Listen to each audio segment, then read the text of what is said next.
రామ్ గారు నిర్వహిస్తున్న happy money visualisation 2.0 లో మీరు జాయిన్ అవ్వాలనుకుంటున్నారా? కింద నంబర్లని సంప్రదించండి.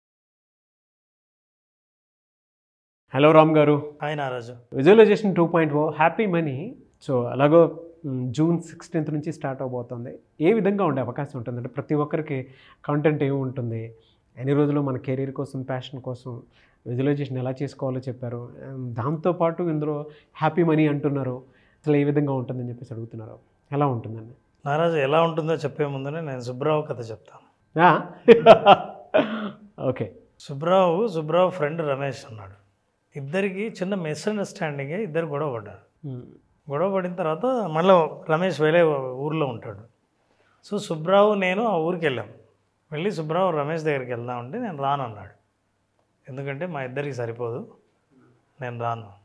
అదేంటి సుబ్రావు, అతను మన ఫ్రెండే కదా అంటే, ఆ రోజు మాకు మిస్అండర్స్టాండింగ్ అయింది, అర్థం చేసుకోలేదు సరిగా, అట్లాంటి వాడికి నేను ఇంటికి రాను అన్నా. సరే మనం ఇంత దూరం వచ్చాం కదా, వాళ్ళ ఇంటికి పోతే ఏమైనా అనుకుంటాడేమని, ఏమైనా అనుకొని నాకు ప్రాబ్లమే లేదు, రాకపోయినా కలవకపోయినా పర్లేదు అన్నాడు. కొన్నాళ్ళ తర్వాత రమేష్ సుబ్రావు వాళ్ళ ఊరికి వచ్చాడు. నేను కామన్ ఫ్రెండ్ని కాబట్టి రమేష్ని కలిశాను. సుబ్రావుని కలుద్దాం రా అన్నాడు. ఆ రోజు నా దగ్గరికి వచ్చినప్పుడు సుబ్రావు మా ఇంటికి రాలేదు. సుబ్రావుకు నాకు సరిపోదని మీకు కూడా తెలుసు కదా, ఆయన వచ్చుంటే నేను వచ్చుండేవాడిని, తను రాలేదు, నేను ఎందుకు రావాలి అన్నాడు. ఇది జరిగి 10 సంవత్సరాలు అయింది. ఇద్దరు ఒకరికొకరు మాట్లాడుకోరు. ఇప్పుడు ఈ కథ తర్వాత మనం హ్యాపీ మనీలో ఏం మాట్లాడతామో చెప్తాం. సస్పెన్షన్ కాకుండా కొంచెం రివీల్ చేస్తే బెటర్ కదా. సో నారాజు, ఇప్పుడు ఆ కథ చెప్పాను కదా, ఇప్పుడు చెప్తాను అసలు ఆ కథ మీనింగ్ ఏంటనేది. మనం హ్యాపీ మనీ గురించి మాట్లాడుతున్నాం. విజువలైజేషన్ 2.0లో మనుషులు డబ్బుతో మనిషి లాంటి గొప్ప సంబంధాన్ని, సత్సంబంధాన్ని ఎలా ఏర్పరచుకోవాలో నేర్చుకోవాలంటే హ్యాపీ మనీ అనేది కరెక్ట్ ప్రోగ్రామ్. ఈ మనీ అనేది రమేష్ లాంటిది. సుబ్రావు అనేవాడు మన ఫ్రెండు. ఈ సుబ్రావు రమేష్ని కలవడు, రమేష్ సుబ్రావుని కలవడు. ఎందుకంటే చిన్న మిస్అండర్స్టాండింగ్ రావడం వల్ల, వాళ్ళిద్దరి మధ్య సంబంధాలు చాలా నెగిటివ్గా ఉండడం వల్ల ఒకరిని ఒకరు కలవడానికి ఇష్టపడరు, ఒకరు కలిసినా ఒకరినొకరు మాట్లాడుకోరు, ఒకచోట ఇద్దరు కలిసి ఉండరు. ఇమాజిన్, డబ్బు గనక వ్యక్తి అయితే, మనీ గనక మీ జీవితంలో ప్రాణమున్న ఒక జీవి అయితే, అది మిమ్మల్ని ఇష్టపడనిది అయితే, లేదా మీరు ఇష్టపడని వాళ్ళైతే, your relationship will be very bad. అందుకే మనం మాట్లాడేది అంటే పాజిటివ్ రిలేషన్షిప్ డబ్బుతో ఎలా ఏర్పరచుకోవాలి. నారాజు, మనకి బట్టలతో బంధాలు ఉంటాయి తెలుసా. మనం హ్యాపీగా ఉన్నప్పుడు, మన బర్త్డే అయితేనో, స్పెషల్ అకేషనో, ఏ డ్రెస్ వేసుకోవాలో వేసుకుంటాం. వేసుకున్నప్పుడు మన కాన్ఫిడెన్స్ లెవెల్స్ డిఫరెంట్గా ఉంటాయి. వస్తువులతో మనకు అనుబంధం ఉంటుంది. అట్లాగే ఒక్కొక్కసారి ఇంటికి అనుబంధం ఉంటుంది. మా ఇల్లు, నేను చిన్నప్పటి నుంచి ఇక్కడే పెరిగాను. స్కూల్కి అనుబంధం ఉంటుంది, వ్యక్తులతో అనుబంధం ఉంటుంది. మరి వస్తువులతో, ప్రాణం లేని వాటితో, స్థలాలతో, ప్రదేశాలతో నీకు ఇట్లాంటి అనుబంధం ఉన్నప్పుడు, మనిషి చాలా ఆనందంగా ఫీల్ అవుతున్నప్పుడు, డబ్బు అనేది గుర్తొస్తే నువ్వు అదే ఆనందాన్ని, అదే ఎమోషన్ని ఫీల్ కాకపోతే అది మనీ, హ్యాపీ మనీ అవ్వదు. నీ దగ్గర నుంచి ఎప్పుడెప్పుడు వెళ్ళిపోదామా అని చూస్తుంది. నువ్వు ఎప్పుడెప్పుడు నీకు తెలియకుండానే దూరంగా ఉంటావు.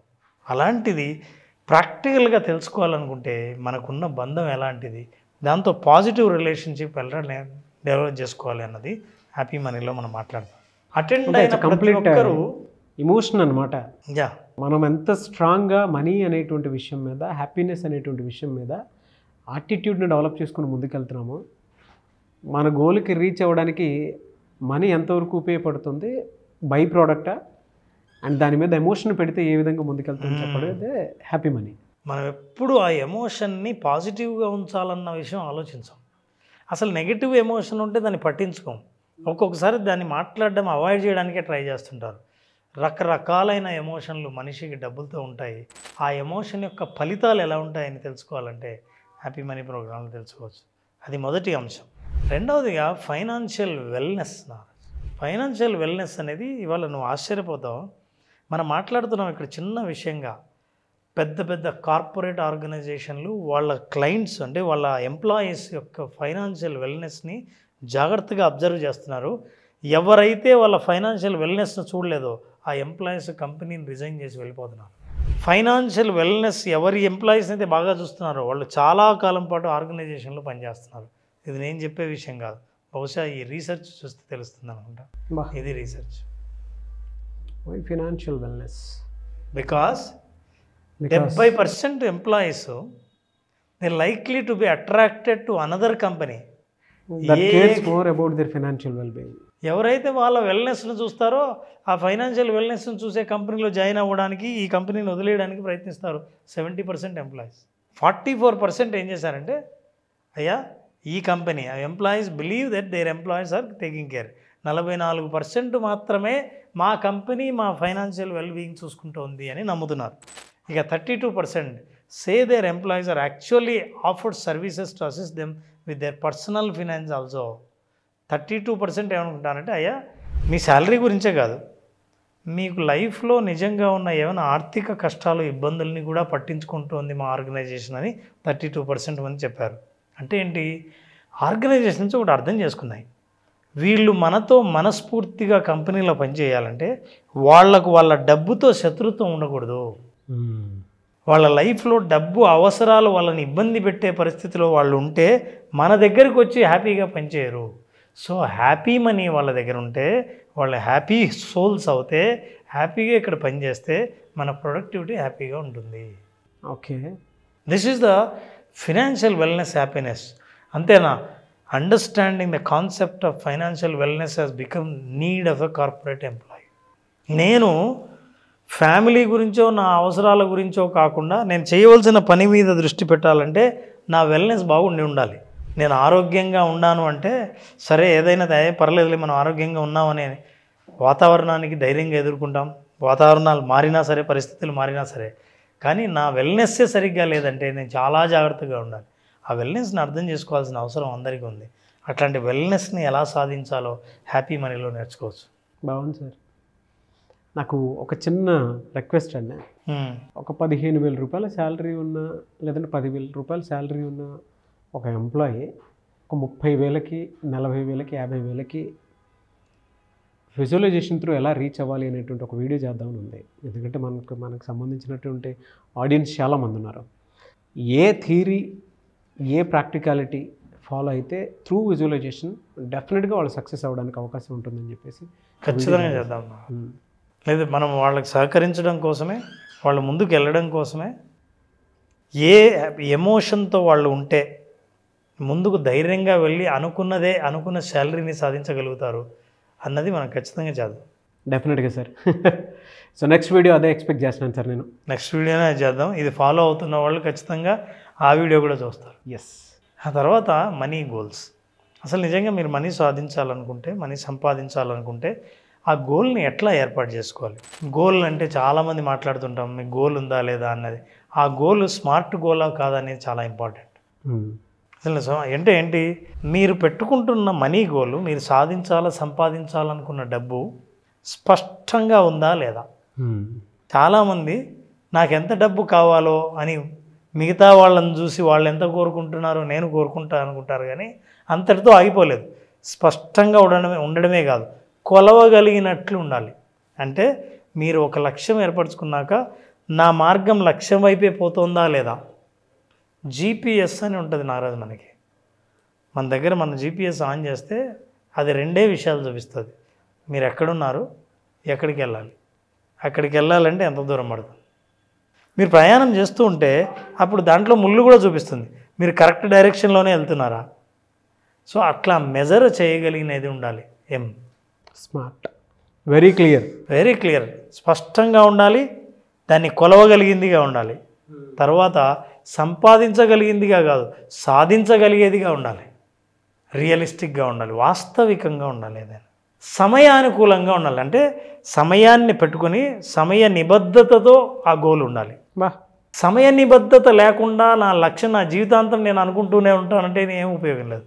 మీరు మనీ గోల్ని ఈ ఫ్రేమ్వర్క్లో సెట్ చేశారా? మీరు ఇంతవరకు డబ్బులు సంపాదించకపోవడానికి, నిలబడకపోవడానికి, ఇంకా కొత్తగా ఏదైనా ఆశించకపోవడానికి కారణం బహుశా మీరు కోరుకుంటున్న లక్ష్యం ఈ గోల్ పద్ధతిలో లేదా, ఈ గోల్ లాగా మీరు ఏర్పరచలేదా? అట్లాంటి ఏర్పరచాలంటే, ఆ స్పష్టత కలగాలంటే ఖచ్చితంగా నువ్వు ఇందాక అడిగినట్టు హ్యాపీ మనీలో తెలుసుకునేవి నా లక్ష్యంలో నా వెల్నెస్ ఎలా ఉంది, నా సంబంధం ఎలా ఉంది, నాకు కావాలనుకున్న లక్ష్యాన్ని ఎట్లా నేను సెట్ చేసుకోవాలి. వీటి గురించి మనం మాట్లాడదాం. ఈ 3 ప్రధానమైన టాపిక్స్గా ఈ మూడింటిని సాధించడానికి రకరకాలైన బిహేవియరల్ చేంజ్ ఎలా ఉండాలన్నది మనం నెక్స్ట్ ఎపిసోడ్స్లో మాట్లాడుకుందాం. వాట్ ఏ లైఫ్ స్కిల్ అండి.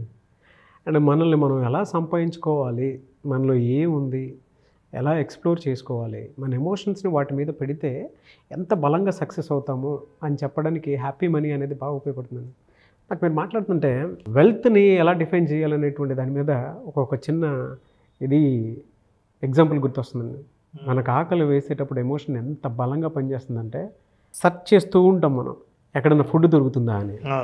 మనకు తెలుసు ఇక్కడ నుంచి మనం ఇంటికి వెళ్తే హ్యాపీగా తిని భోజనం చేయొచ్చు అనేటువంటి దాన్ని. బట్ మనం ప్యాషన్ తోటి ముందుకెళ్ళిపోయేటప్పుడు ఆ ఆకలి కూడా ఇంకొక రకంగా తోడయ్యి మనకు అది నేర్పిస్తుంది, అంటే మనం దేని మీద పనిచేస్తున్నాం అని చెప్పడానికి. ఎనర్జీని యాడ్ చేస్తుంది ఇంకా మన పనికి కూడా.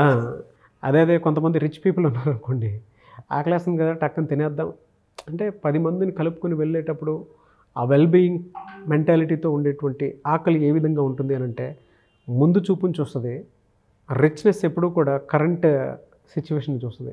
హ్యాపీ మనీలో ఎమోషన్స్ని బలంగా నడిపిస్తే మీరు ఎంతవరకు అయినా సరే ట్రావెల్ అవుతారని చెప్పడానికి ది బెస్ట్ హ్యాపీ మనీ అనేటువంటి కాన్సెప్ట్ ది బెస్ట్ అని చెప్పేసి చెప్తాను. 2.0. ఇంకో డిఫరెన్స్ ఆకలి అన్నావు కాబట్టి నారాజు, వెల్త్కి రిచ్నెస్కి తేడా ఏంటంటే ఆకలే రానంత జాగ్రత్త పడతారు వెల్తీ పీపుల్. అంటే ఆకలి వచ్చిన తర్వాత తప్పులు చేసే పరిస్థితి రాకూడదు కాబట్టి. ఎస్, అది ఎలా మన దగ్గర డబ్బు నిలవట్లేదు, అది ఎక్కువ రోజులు ఎలా ఉండాలి, అప్పుల మీద అప్పులు తప్పుల మీద తప్పులు చేసేస్తున్నాము, ఇమోషన్స్ కంట్రోల్ అవ్వట్లేదు, దాన్ని ఎలా కంట్రోల్లో పెట్టుకోవాలి. కొంతమందికి ఇంటికి సంబంధించినటువంటి గోల్ ఉంటుంది, నా డ్రీమ్ హౌస్ ఇలానే ఉండాలి, ఇన్ని రోజుల్లో కట్టుకోవాలి అనుకుని. కొంతమందికి కెరీర్ డ్రీమ్గా ఉంటుంది. త్రూ విజువలైజేషన్ దాన్ని ఎలా క్రాక్ చేయొచ్చు, హ్యాపీ మనీ కాన్సెప్ట్లో ఎలా దాన్ని మనం వెల్బీయింగ్ స్టేట్లోకి మన మెంటాలిటీని తీసుకెళ్ళొచ్చు అని చెప్పడానికి the best example happy money visualisation 2.0. Anyways thank you అన్న, thank you so much Ram గారు. Thank you Naraj, thank you. ఎప్పుడు సార్ మళ్ళీ క్లాస్ ఎప్పుడు ఉండే అవకాశం ఉంటుంది? నారాజు, విజువలైజేషన్ పర్టికులర్లీ విజువలైజేషన్ 2.0 అని మనం హ్యాపీ మనీ పేరుతో విజువలైజేషన్ ప్రోగ్రామ్ చేస్తున్నాం. ఈ programme 16th June 16th start అవుతుంది. దీంట్లో ప్రత్యేకంగా అసలు చాలా కొత్త విషయాలు, లైఫ్ను హోలిస్టిక్గా జీవితాన్ని ఆనందమయం ఎట్లా మార్చుకోవాలి, విజువలైజేషన్ దానికి ఎట్లా తోడ్పడుతుంది, మీరు సాధించాలనుకున్నవి ఏవైనా జీవితంలో ఎలా సాధించాలి, తక్కువ సమయంలో కానీ లాంగ్ టర్మ్ గోల్స్ కానీ వాటిని సాధించడానికి కావాల్సిన ఫ్రేమ్వర్క్ ఏంటో తెలుసుకోవాలనుకుంటే 16th జరిగే June 16th visualisation 2.0 happy money programme attend అవుతే వాళ్ళు సాధించాలనుకున్నవి పొందాలనుకున్నవన్నీ జీవితంలో పొందే మార్గాలన్నీ తెలుసుకోవచ్చు. రియలీ ఫెంటాస్టిక్ అండి. సో జూన్ 16th జరగబోయేటువంటి విజువలైజేషన్ 2.0 హ్యాపీ మనీలో మీరు కనుక హ్యాపీగా ఎన్రోల్ చేసుకోవాలి అనుకుంటే స్క్రీన్ మీద మీకు కాంటాక్ట్ నెంబర్ కనిపిస్తుంది, దాన్ని మీరు కాల్ ఆర్ మెసేజ్ వాట్సాప్ చేసి వెంటనే ఎన్రోల్ చేసుకోండి. వాళ్ళ తెలుగు రాష్ట్రాల్లో విజువలైజేషన్ అనేటువంటి కాన్సెప్ట్ ఒక సంచలనం అని చెప్పాలి. అట్ ద సేమ్ టైం నేను రామ్ గారు చేసినటువంటి జర్నీలో ఉషా గారు కూడా ఉన్నారు కాబట్టి ఉమెన్ విజువలైజేషన్ కూడా స్టార్ట్ చేసి ముందుకు వెళ్తూ ఉన్నారు.